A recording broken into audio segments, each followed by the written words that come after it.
The Weapon of Prayer by Edward McKendree Bounds, Chapter 11. Modern Examples of Prayer. When the dragonfly rends his husk and harnesses himself in a clean plate of sapphire mail, his is a pilgrimage of 1 or 2 sunny days over the fields and pastures wet with dew, yet nothing can exceed the marvelous beauty in which he is decked. No flowers on earth have a richer blue than the pure color of his cuirass. So is it in the high spiritual sphere. The most complete spiritual loveliness may be obtained in the shortest time, and the stripling may die 100 years old in character and grace. History of David Brainerd. God has not confined himself to Bible days in showing what can be done through prayer. In modern times also, he is seen to be the same prayer-hearing God as aforetime. Even in these later days, he has not left himself without witness. Religious biography and church history alike furnish us with many noble examples and striking illustrations of prayer, its necessity, its worth, and its fruits, all tending to the encouragement of the faith of God's saints, and all urging them on to more and better praying. God has not confined himself to Old and New Testament times in employing praying men as his agents in furthering his cause on earth, and he has placed himself under obligation to answer their prayers just as much as he did the saints of old. A selection from these praying saints of modern times will show us how they valued prayer, what it meant to them, and what it meant to God. Take, for example, the instance of Samuel Rutherford, the Scottish preacher, exiled to the north of Scotland, forbidden to preach, and banished from his home and pastoral charge. Rutherford lived between 1600 and 1661. He was a member of the Westminster Assembly, principal of New College, and rector of St. Andrew's University. He is said to have been one of the most moving and affectionate preachers of his time, or perhaps in any age of the church. Men said of him, "He is always praying." And concerning his and his wives praying, one wrote, "He who had heard either pray or speak might have learned to bemoan his ignorance."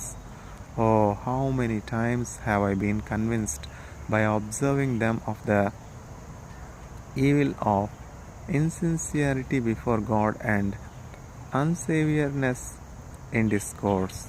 He so prayed for his people that he himself says, "There I wrestled with the angel and prevailed."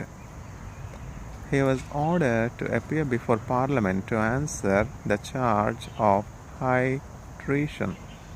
Although a man of scholarly attainments and rare genius, he was ordered to appear before Parliament to answer the charge of high treason. The charge of high treason. Although a man of scholarly attainments and rare genius, at times he was depressed and gloomy.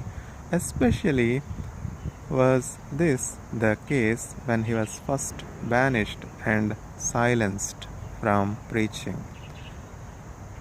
For there were many murmurings and charges against him, but his losses and crosses were so sanctified that Christ became more and more to him. Marvelous are the statements of his estimate of Christ. This devoted man of prayer wrote many letters during his exile to preachers, to state officers, to lords, temporal and spiritual, to honorable and holy men, to honorable and holy women, all breathing an intense devotion to Christ, and all born of a life of great devotion to prayer.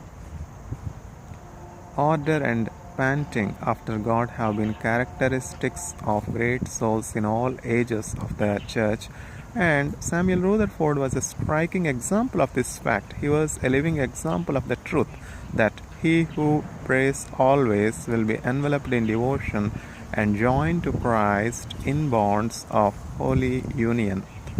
Then there was Henry Martyn, scholar, saint, missionary, and apostle to India.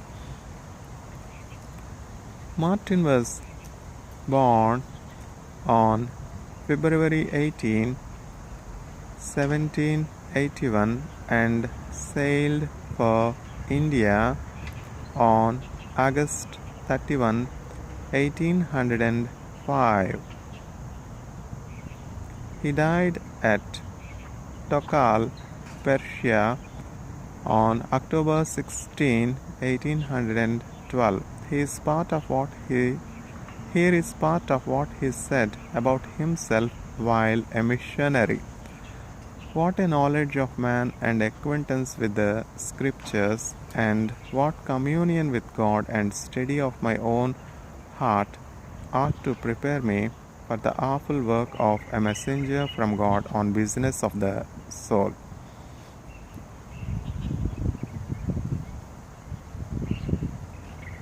What a knowledge of man and acquaintance with the Scriptures, and what communion with God and study of my own heart ought to prepare me for the awful work of a messenger from God on business of the soul, said one of these consecrated missionary. Oh, to be able to emulate his excellencies,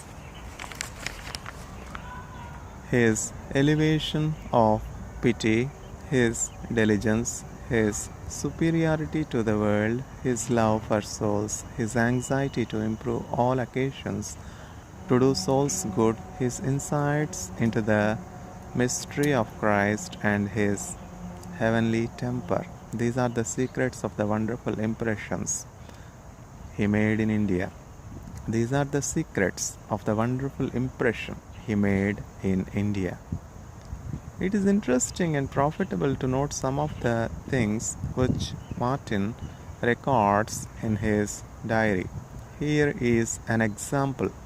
The ways of wisdom appear more sweet and reasonable than ever, he says. and the world more insipid and vexatious.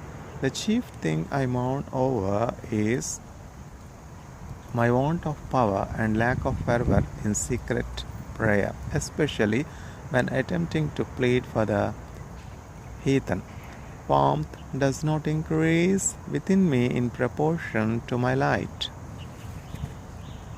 If Henry Martin, so devoted, ardent, and prayerful, lamented his lack of power and want of fervor in prayer, how ought our cold and feeble praying abase us in the very dust? Alas, how rare are such praying men in the church of our own day! Again, we quote a record from his diary. He has been quite ill but had recovered and was filled with thankfulness because it had pleased God to restore him to life and health again. Not that I have yet recovered my former strength, he says, but I consider myself sufficiently restored to prosecute my journey. My daily prayer is that my late chastisement may have its intended effect and make me all the rest of my days more humble and less self confident. Self confidence has often led me down fearful lanes and would, without God's gracious interference, prove my endless perdition. I seem to be made to feel this evil of my heart more than any other at this time. In prayer or when I write or converse on the subject, Christ appears to me my life and my strength. But at other times I am thoughtless and bold, as if I had all life and strength in myself. Such neglects on our part are a diminution of our joys. Among the last entries in this consecrated missionary's journal, we find the following: I sat in the orchard and thought with sweet comfort and peace of my God, in solitude, my company, my friend, my comforter. Oh, when shall time give place to eternity? Note the words, in solitude, away from the busy haunts of men, in a lonely place like his Lord. He went out to meditate and pray. Brief as this summary is, it suffices to show how fully and faithfully Henry Martin exercised his ministry of prayer. The following may well serve to end our portrayal of him. By daily weighing the scriptures with prayer, he waxed riper and riper in his ministry. Prayer and the Holy Scriptures were those wells of salvation out of which he drew daily the living water for his thirsty, immortal soul. Truly may it be said of him, he prayed always with all prayer and supplication in the Spirit, and watched thereunto with all perseverance. David Brainerd, the missionary to the Indians, is a remarkable example of a praying man of God.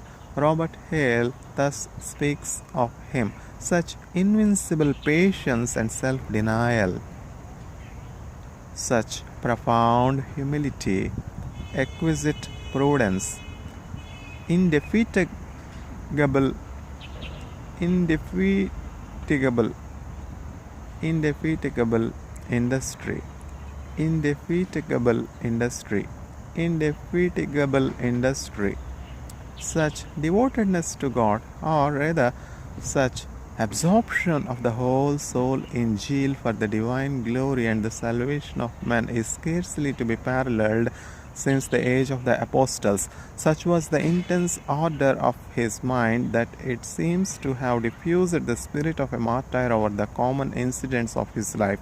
Dr. A.J. Gordon speaks thus of Brainerd: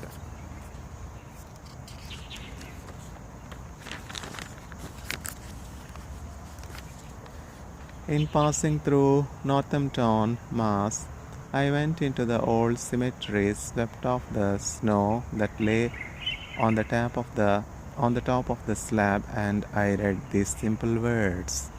In passing through Northampton, Mass, I went into the old cemetery, swept off the snow that lay on the top of the slab, and I read these simple words: Sacred to the memory of David Brainerd, the faithful and devoted missionary to the Susquehanna, Delaware, and Stockbridge Indians of America, who died in his town October 8th, 1717.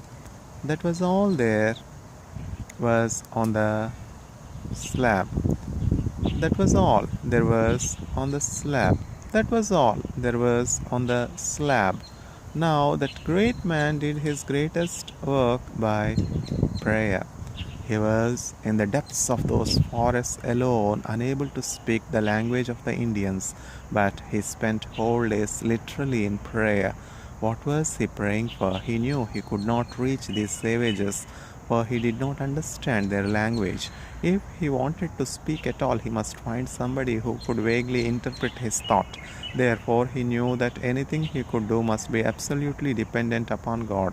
So he spent whole days in praying, simply that the power of the Holy Ghost might come upon him so unmistakably that these people would not be able to stand before him. What was his answer?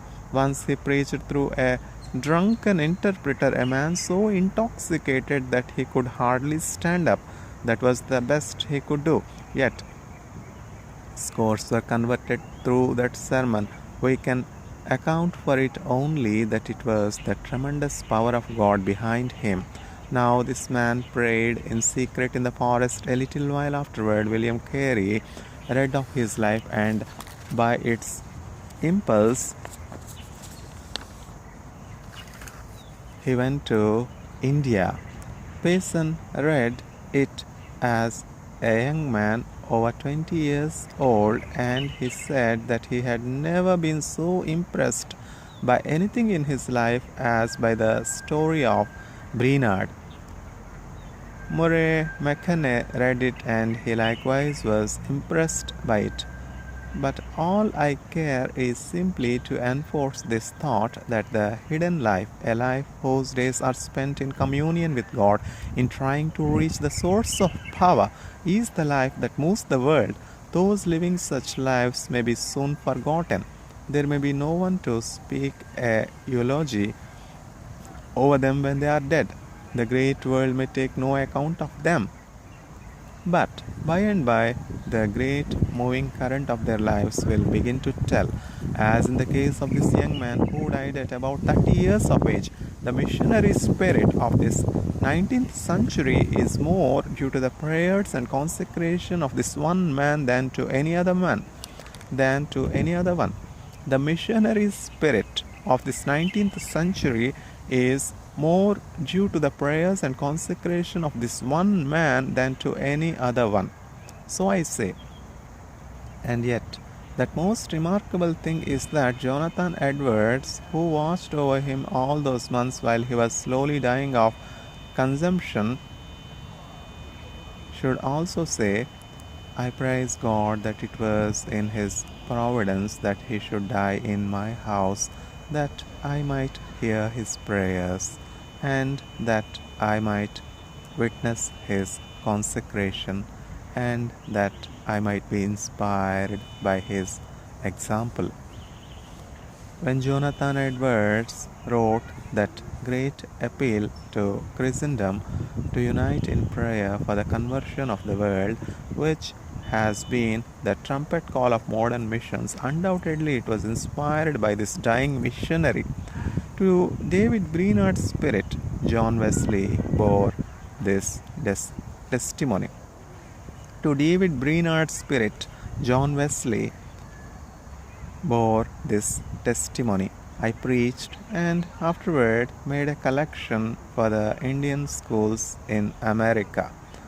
A large sum of money is now collected. But will money convert heathens?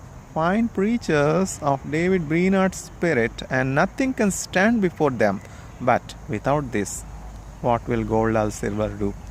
But without this, what will gold or silver do? No more than lead or iron.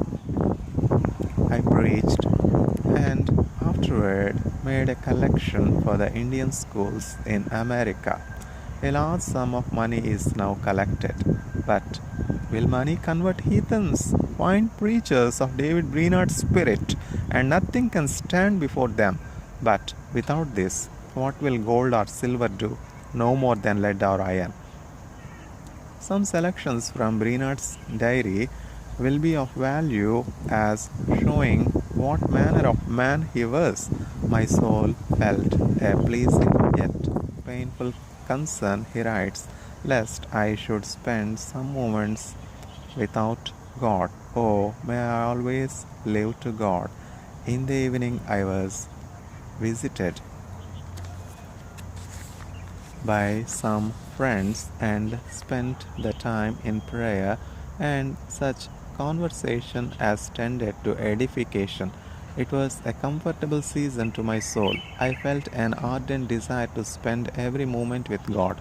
God is unspeakably gracious to me continually. In time past, He has given me inexpressible sweetness in the performance of duty.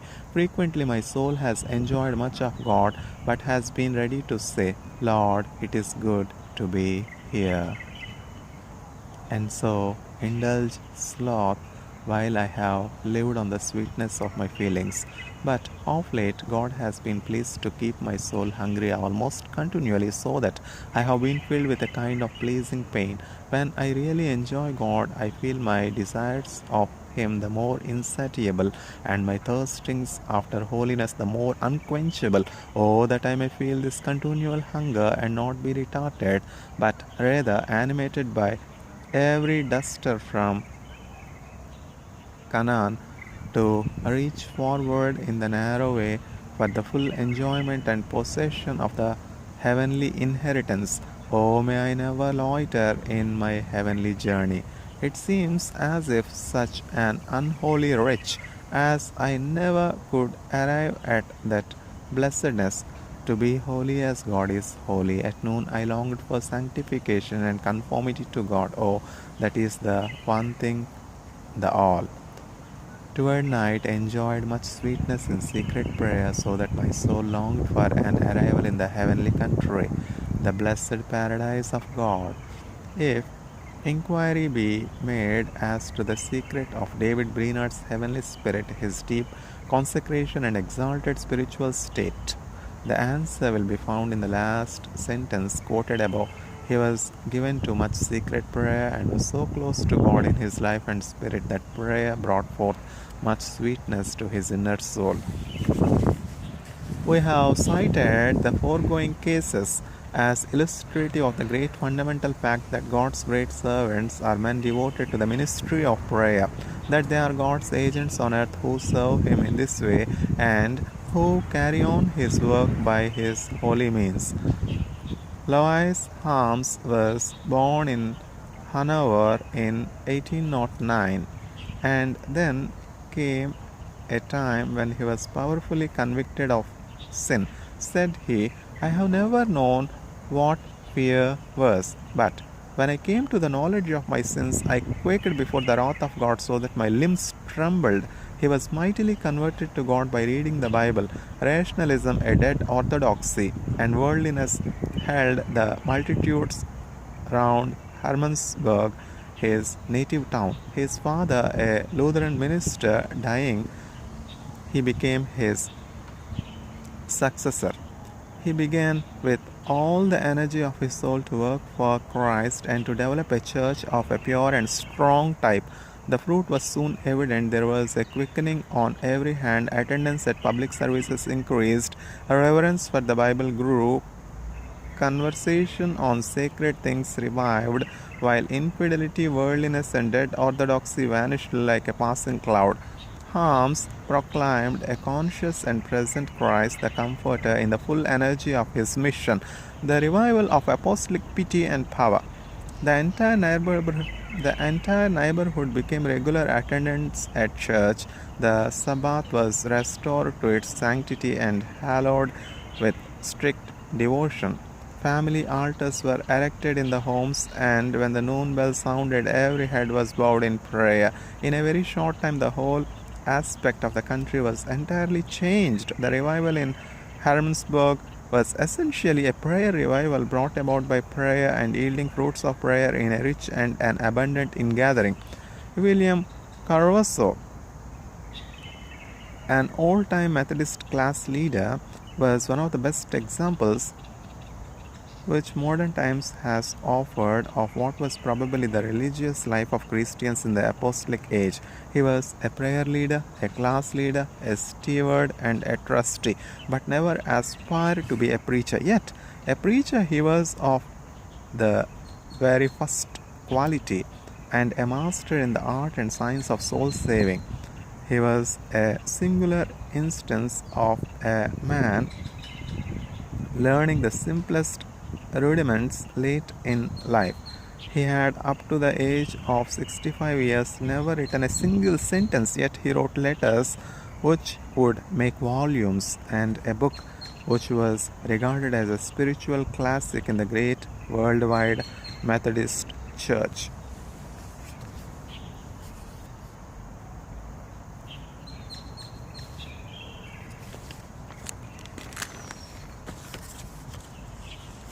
Not a page nor a letter, it is believed, was ever written by him on any other subject but religion.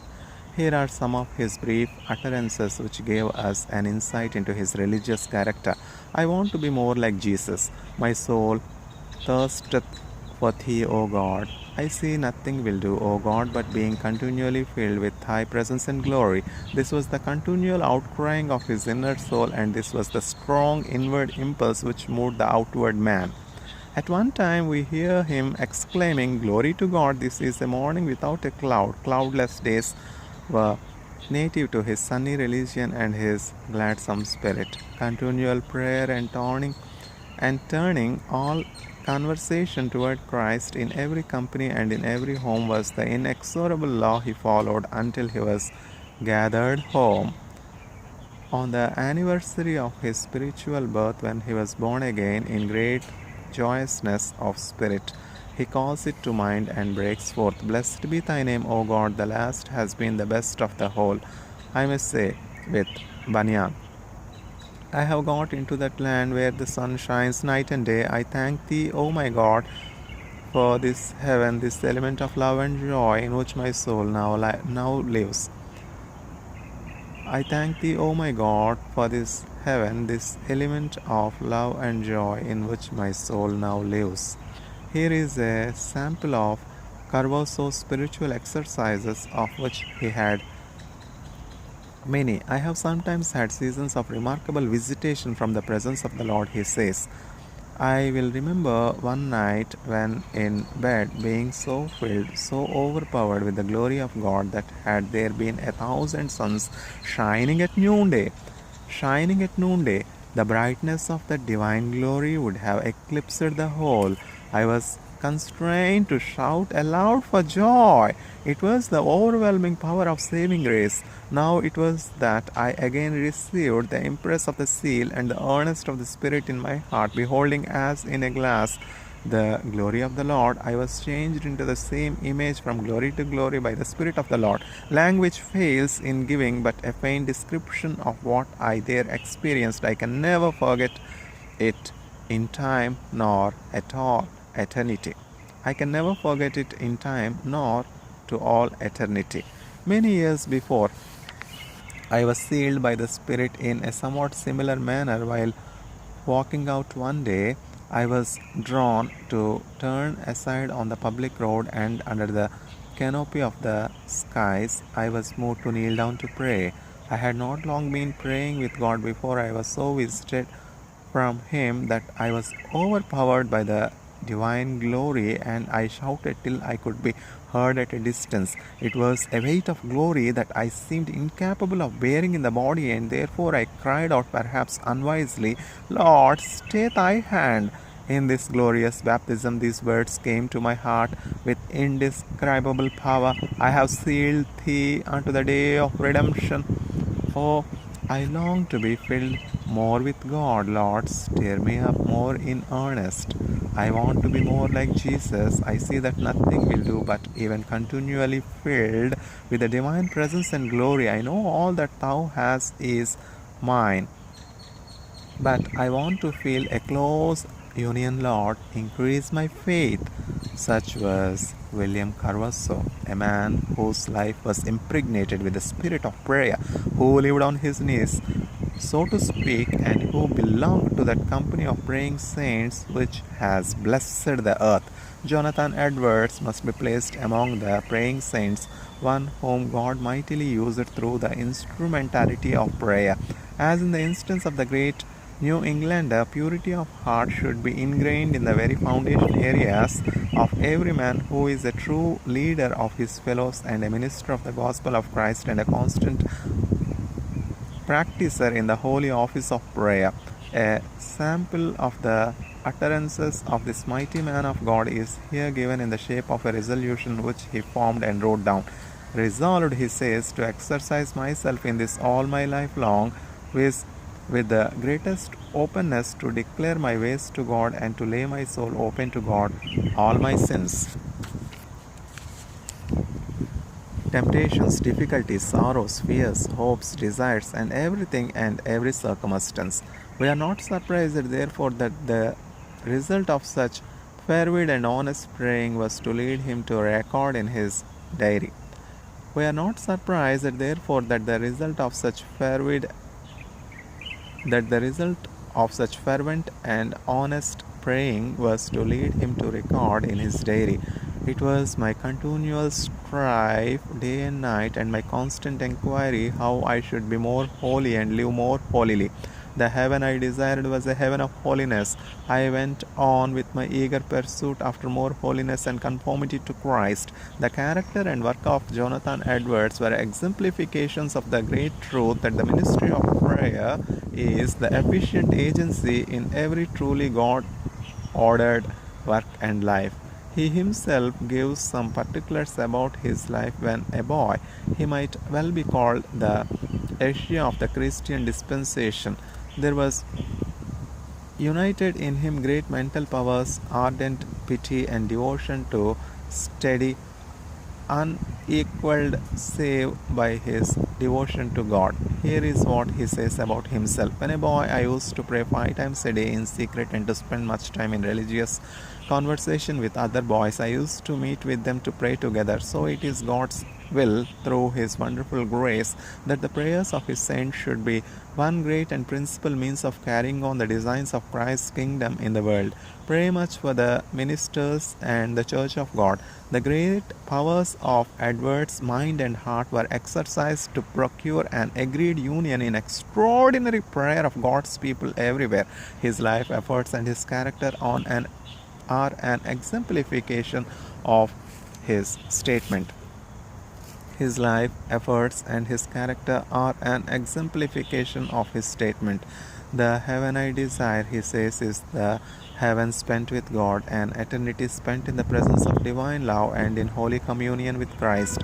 At another time, he said, the soul of a true Christian appears like a little white flower in the spring of the year, low and humble on the ground, opening its bosom to receive the pleasant beams of the sun's glory, receiving as it were in a calm rapture, diffusing around a sweet fragrance, standing peacefully and lovingly in the midst of other flowers. Again he writes, once as I rode out in the woods for my health, having alighted from my horse in a retired place, as my manner has been to walk for divine contemplation and prayer, I had a view that for me was extraordinary, of the glory of the Son of God as mediator between meek and gentle condescension. This grace that seemed so calm and sweet appeared also great above the heavens. The person of Christ appeared ineffably excellent, with an excellency great enough to swallow up all thought and conception, which continued, as near as I can judge, about an hour. It kept me the greater part of the time in a flood of tears and weeping aloud. I felt an ardency of soul to be, what I know not otherwise how to express, emptied and annihilated, to lie in the dust, to be full of Christ alone, to love Him with my whole heart, as it was with Jonathan Edwards, so it is with all great intercessors. They come into the holy and elect condition of mind and heart by a thorough self-dedication to God, by periods of God revelation to them, making distinct marked eras in their spiritual history, eras never to be forgotten, in which faint mouths in which faith mounts up, with wings as eagles, and has given it a new and fuller vision of God, a stronger grasp of faith, a sweeter, clear vision of all things heavenly and eternal, and a blessed intimacy with and access to God.